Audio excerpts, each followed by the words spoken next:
شکر جیسا مرید پہلے اجمیر جاتا ہے اور خالی دل لے کے نہیں، خوبصورت مناسب بھی نہیں سمجھتا ہوں. کبھی اپنی تھکن کا خیال آتا ہے تو میں سوچتا ہوں میری تھکن کیا اس سے بھی بڑی ہے جو سفر میرے نبی نے طائف کا کیا تھا.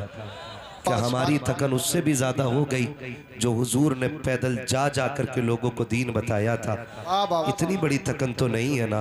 اور جب اتنی بڑی تھکن نہیں ہے، میں قسم کھا کے کہتا ہوں، خدا کی قسم میری اوقات تو سائیکل بھر کی نہیں تھی. آج جہازوں میں اگر اڑ رہے ہیں نا تو یہ زہرا کے بچوں کا صدقہ اڑا رہا ہے، یہ حسنین کے در کی خیرات اڑا رہی ہے. اس لیے کہ ہماری اوقات سائیکل بھر کی نہیں تھی. یہ جہازوں میں کس نے اڑایا؟ یہ صرف انہی کا صدقہ ہے جن کا صدقہ زمانہ کھا رہا ہے. بڑی اچھی بات مناظر بھائی کہی تھی ایک شاعر نے، مجھے نام نہیں پتا لیکن بات کہی تھی. کہا تھا کہ یہ چکی فاطمہ کی چل رہی ہے، زمانہ جتنا لنگر کھا رہا ہے. یہ چکی فاطمہ کی چل رہی ہے، زمانہ جتنا لنگر کھا رہا ہے. ہم تو یقین کریں حضور کے نام پہ موج کرنے والے لوگ ہیں. ہم تو ان کے نام پہ روٹیاں توڑ رہے ہیں. ہمارے حصے کی محنت تو کربلا میں ہو گئی، ہمارے حصے کی محنت تو احد میں ہو گئی، ہمارے حصے کی محنت تو بدر میں ہو گئی. ہم تو خالی اب نام کے ٹکڑے توڑ رہے ہیں. اللہ ہمیں جب تک زندہ رکھ کے حضور کے در کا غلام بنا کے رکھے. اگر کوئی یہ کہے ہم سے، کل آپ سے یہ کہے کہ رات بھر کیا کیا تھا، نعرے لگے تھے، تو کہنا اپنے آقاؤں کے نعرے بھی نہ لگائے تو کیا کریں، ان کے نعرے بھی نہ لگائے تو کیا کریں. اور اچھا نہیں لگتا ہے، میں منع کرتا ہوں ہم آئیں تو ہمارے نام کے نعرے نہیں. چپ چاپ چلو، چپ چاپ بیٹھو. کیا عزت، کیا وقار، سمجھے سارے لوگ. جانتے ہو کوئی عزت نہیں. آج پگڑی باندھے بیٹھا ہوں، آج لوگوں نے ہار ڈالے، پھول چڑھائے. کوئی گارنٹی ہے موت ایمان پہ آئے گی؟ پتہ ہے کچھ؟ کامیاب وہ نہیں ہے جس نے شہرت حاصل کر لی، کامیاب وہ نہیں ہے جس کے چرچے ہو گئے. سب سے کامیاب وہ ہے جو قبر میں ایمان بچا کے لے گیا. سبحان اللہ. یہ سب سے بڑی بات ہے. سب سے بڑا کامیاب وہ ہے جو قبر میں ایمان بچا کے لے گیا. ڈاکٹر اقبال نے کتنی سچی بات کہی تھی. کہا تھا یوں تو سید بھی ہو، مرزا بھی ہو، افغان بھی ہو، تم سبھی کچھ ہو، بتاؤ کہ مسلمان بھی ہو. کیا بات ہے. ہاں یوں تو سید بھی ہو، مرزا بھی ہو، افغان بھی ہو، تم سبھی کچھ ہو، بتاؤ کہ مسلمان بھی ہو. سب سے بڑا کام ہے مسلمان ہونا، اور یہ سب سے ضروری کام ہے. یہ جو جلسے سجتے ہیں نا، اس میں دو باتیں ہوتی ہیں. دو باتیں ہوتی ہیں. دو باتیں ہوتی ہیں. ایک بات تو یہ ہوتی ہے جب یاد حضور کی آتی ہے نا تو ہم محفل سجا کے اپنے نبی کی باتیں چھیڑ کے بیٹھ جاتے ہیں. کیا بات ہے. ان کے ذکر سے کلیجے ٹھنڈے ہوتے ہیں. اور دوسری بات یہ ہوتی ہے کہ ہم میں سے کتنے ایسے ہیں کہ جن کو وقت مہلت نہیں دیتا، کتنے ایسے ہیں جن کو ضرورتوں نے ٹھہرنے نہیں دیا، کتنے ایسے ہیں جن کو مجبوریاں پردیس لے گئے، کتنے ایسے ہیں جو حالات کے ہاتھ مجبور ہو گئے. سب تو مدرسے نہیں جا سکتے نا، سب تو اب ہر عمر میں دین سیکھنے مدرسے نہیں جا پاتے. تو ہماری قوم ایک دن جلسہ رکھ لیتی ہے. جو سال بھر کی بیماری ہوتی ہے ہم ایک رات دے کر کے حضور کے نام کی اپنی بیماریوں کا علاج ڈھونڈ لیا کرتے ہیں. سبحان اللہ. صرف یہ مقصد ہمارے جلسوں کا ہوتا ہے، اور یہی مقصد رہنا بھی چاہیے. نہ کوئی جیت ہے، نہ کوئی ہار ہے، نہ کوئی آگے ہے، نہ کوئی پیچھے ہے. یہ تو رب کی قدرت ہے. آج گلا ہے، دم ہے، آپ بھی سن رہے ہو، بلا رہے ہو. جس دن سانسیں ٹوٹنے لگیں گی، لہجے بکھرنے لگ جائیں گے، اس دن کوئی دعوت دینے نہیں آئے گا. یہ ہم بھی جانتے ہیں اور ہم دیکھ رہے ہیں حالات. تو پھر گھمنڈ کس چیز کا، اترانا کس چیز پہ؟ یہ ڈیوٹی تب تک جب تک رب کرا رہا ہے. وہ جلسہ کرانے والوں، محفل میں بیٹھنے والوں، ایک رات بیٹھ کے یہ مت سمجھنا ہم نے اسلام پہ احسان کیا ہے. ایک رات ان کی محفل میں آ کے یہ نہ سوچنا ہم نے حضور پہ احسان کر دیا ہے. یہ سوچ کے رب کی بارگاہ میں سجدہ شکر ادا کرنا. مالک کلمہ پڑھنے والے تو بہت تھے، ٹوپی لگانے والے بھی بہت تھے. تیرا احسان ہے تو نے محبوب کی باتوں کے لیے ہمارا انتخاب کر لیا تھا. یہ کہہ کے اپنے رب کا شکریہ ادا کرنا. اور محفل ختم ہو جائے نا تو کسی سے مت پوچھنا جلسہ کیسا تھا، کیسی رہی محفل، کامیاب تھی کہ ناکام تھی. کوئی انتظار نہ کرنا. بس